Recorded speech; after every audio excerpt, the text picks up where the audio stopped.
libraries are getting a lot better. So things like Sprout Core and jQuery Mobile, and those guys are really doing a great job to make that user experience a lot better.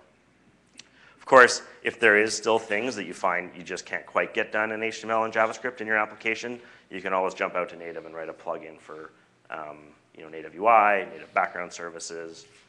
It's kind of up to you. So since you're using HTML and JavaScript, what is the benefit of using PhoneGap versus like HTML5 as? Well, it's not really PhoneGap versus HTML5. So PhoneGap supports everything in HTML5 that's in the browser today, and then you get extra. So then you can call stuff like calendar and contacts and camera and stuff like that that won't be HTML5 enabled in the browser. But as soon as like new features come down the pipe in the native browsers, then PhoneGap will take advantage of that right away too. So it's kind of like what the future might hold with HTML5, but we can kind of get you there today. And so to be specific, it doesn't run in a browser, it's compiled to the different platforms. Yeah, no, it doesn't run in a browser. It's actually a native application sitting on your phone, and we're running the HTML and JavaScript live right there.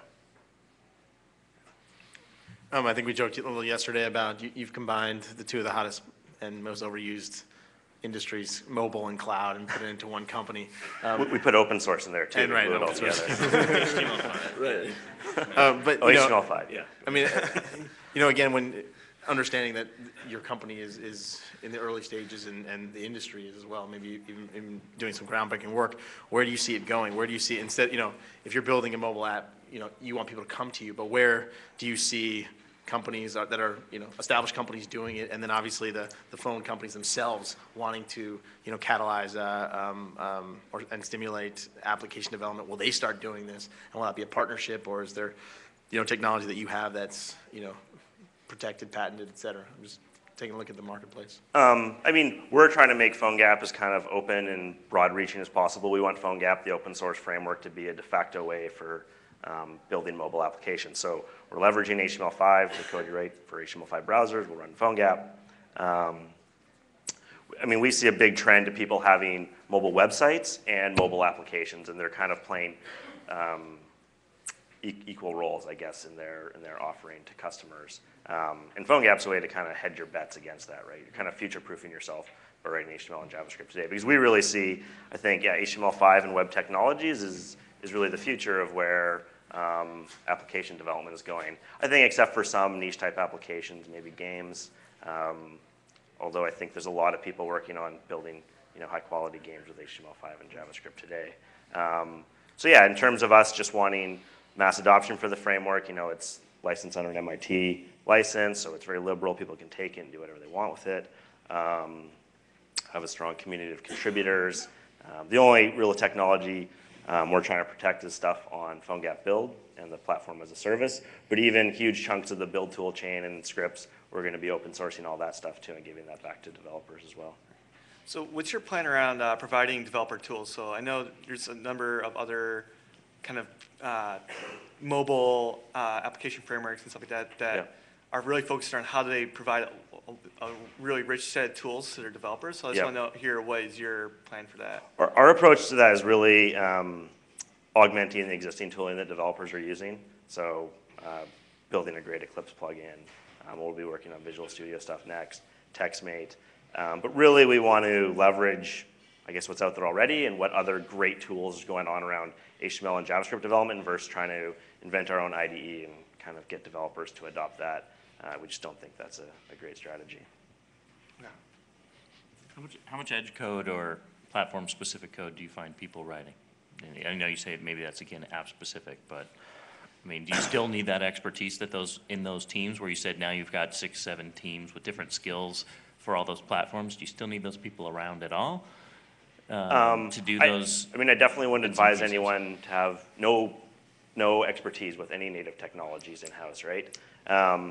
But there is a strong community of plugin developers for PhoneGap coming out. So if you want to have XMPP support, right, there's some great plugins for that. Native code's written there, download it, put it in your package, compile it, it runs, and now you're just talking to it via JavaScript. So we see on average, a lot of apps will have like one plugin or something like that. So that's one extra bit of native code. And that's probably I would see that being the case for a long time into the future, because there's an arms race going on right now with mobile phone vendors, right? They're coming out with NFC chips, they're coming out with better cameras, they're coming out with front-facing cameras, and all these things are going to be introduced at different times on different platforms. So for us to keep one API that's standard, that's really our goal, and then you can augment per device as you see fit, right? So, yeah. How much does the pay for service cost? How do you charge for that? Well, right now it's just in a beta, so we're not charging anything for it.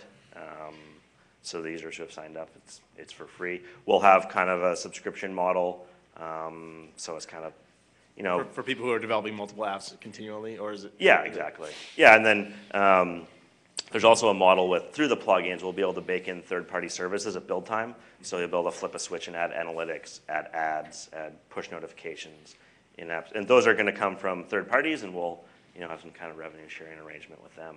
But yeah, it'll be, you know, kind of like how you'd pay for Heroku or something like that, right? Depending on how many apps, how many users, that sort of thing, and a matrix. And there'll also be if you're using the API for PhoneGap builds, so tooling vendors can integrate with it directly. They can push HTML and JavaScript to the build service and get back native apps directly.